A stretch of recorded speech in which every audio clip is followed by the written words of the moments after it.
নমস্কার বন্ধুরা, বিদিশাস blogs and bytes চ্যানেলে আপনাদের সকলকে স্বাগত। আজকে আপনাদের সাথে বিটরুটের পরোটা রেসিপি শেয়ার করব।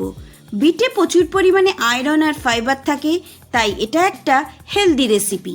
যেসব বাচ্চারা বিট খেতে চায় না তারাও এই ধরনের পরোটা একদম চেটে পুটে খাবে, কারণ এই বিটরুটের পরোটা যেমন টেস্টি তৈরি হয় তেমনি হয় সফট। আমি এখানে রায়তা দিয়ে সার্ভ করলাম। আপনারা চাইলে যে কোনো ধরনের সবজি দিয়ে ট্রাই করতে পারেন। তাহলে চলুন রেসিপিটা দেখে নেওয়া যাক। এখানে আমি একটা বিট ভালো করে খোসা ছাড়িয়ে ধুয়ে পরিষ্কার করে নিয়েছি। এইবার বিটটা গ্রেট করে নেব। দেখুন, বিট আমাদের গ্রেট করা হয়ে গেছে।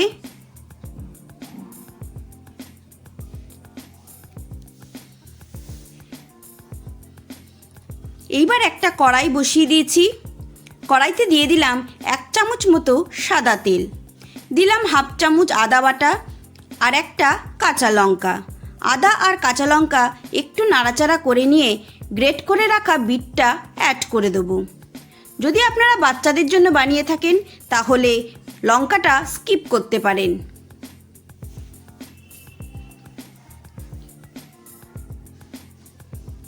দিয়ে দিলাম 1/2 চামচ মতো নুন। এইবার 1 থেকে 2 মিনিট একটু নাড়াচাড়া করে নেব।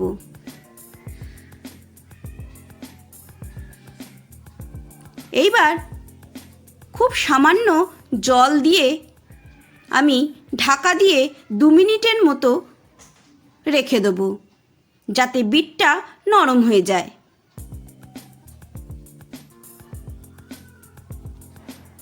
দেখুন, 2 মিনিট পর ফিরে এসেছি। এইবার বিটটাকে আমি ঠান্ডা করে একটা মিক্সার জারের মধ্যে নিয়ে নেব। মিক্সার জারের মধ্যে নিয়ে নিয়েছি। এবার আমি একটা স্মুথ পেস্ট বানিয়ে নেব। দেখুন, পেস্ট করা হয়ে গেছে। এবার আমি আটাটা মেখে নেব। দিয়ে দিলাম 1.5 কাপ মতো আটা। আপনারা চাইলে এই পরোটাটা ময়দা দিয়েও করতে পারেন, আমি আটা দিয়ে করছি। দিয়ে দিলাম 1 চামচ ভাজা মশলার গুঁড়ো, দিয়ে দিলাম 1/2 চামচ চাট মশলা, দিয়ে দিলাম 1/2 চামচ জোয়ান, 1/2 চামচ নুন দিলাম, আর পেস্ট করে রাখা বিটটা অ্যাড করে দিলাম। নুনটা একটু বুঝে ব্যবহার করবেন, কারণ বিটেও আমি নুন ব্যবহার করেছিলাম। কিছুটা ধনেপাতা কুচি দিয়ে দিচ্ছি। এইবার ভালো করে আটাটা মেখে নিতে হবে। আমি এখানে প্রথমেই জল ব্যবহার করব না, কারণ বিটে অনেকটাই জল বেরিয়েছে, সেই জলটা রয়েছে। মাখতে মাখতে যখন প্রয়োজন পড়বে তখন অল্প একটু আমি জল ব্যবহার করলাম।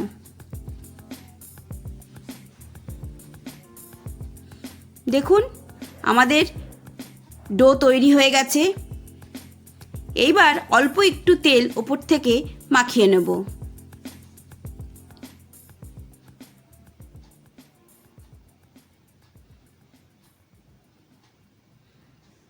এইবার এই ডোটা থেকে আমি সমান সাইজের ডো লেচি কেটে নেব।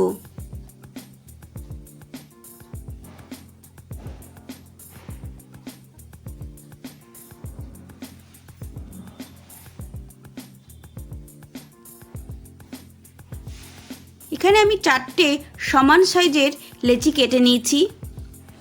প্রথমে একটু আটা ছড়িয়ে দিলাম।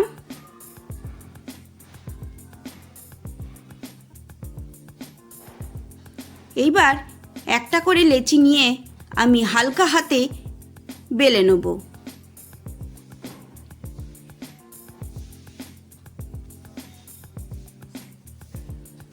আমি এখানে গোল পরোটা বানাচ্ছি, আপনারা চাইলে 3 কোনা পরোটাও বেলে নিতে পারেন।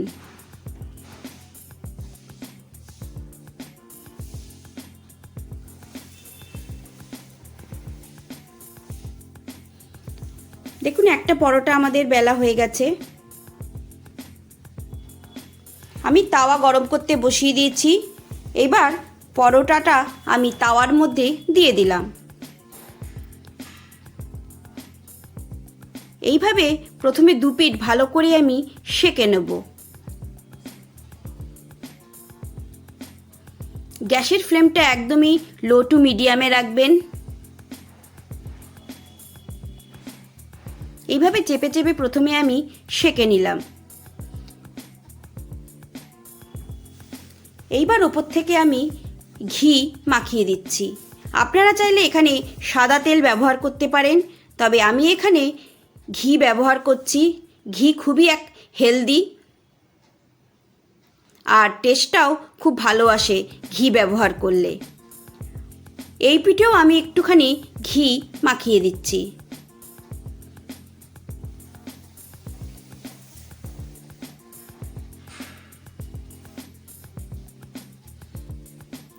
এইভাবে চেপে চেপে আমি পরোটাটা ভেজে নেব, না হলে চারিপাশটা ভালো করে ভাজা হবে না। এইভাবে চেপে চেপে খুন্তি দিয়ে ফ্রাই করে নিতে হবে। অবশ্যই এই পদ্ধতিতে একবার বিটরুটের পরোটা ট্রাই করবেন, দেখবেন খেতে অসাধারণ লাগে। দেখুন আমাদের বিটরুটের পরোটা একদম রেডি হয়ে গেছে। এইভাবেই আমি সমস্ত পরোটাগুলো ফ্রাই করে নেব।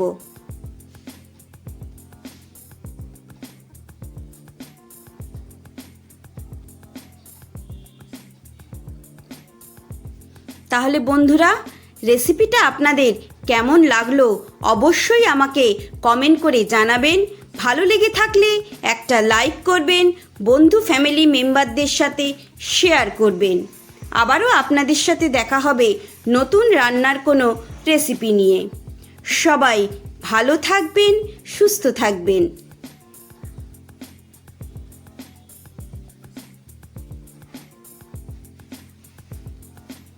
দেখুন কতটা সুন্দর দেখতে হয়েছে, খেতেও ঠিক ততটাই টেস্টি, আর পরোটাগুলোও ঠিক সেই রকমই নরম তৈরি হয়েছে।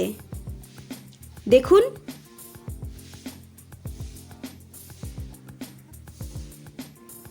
সবাইকে ধন্যবাদ।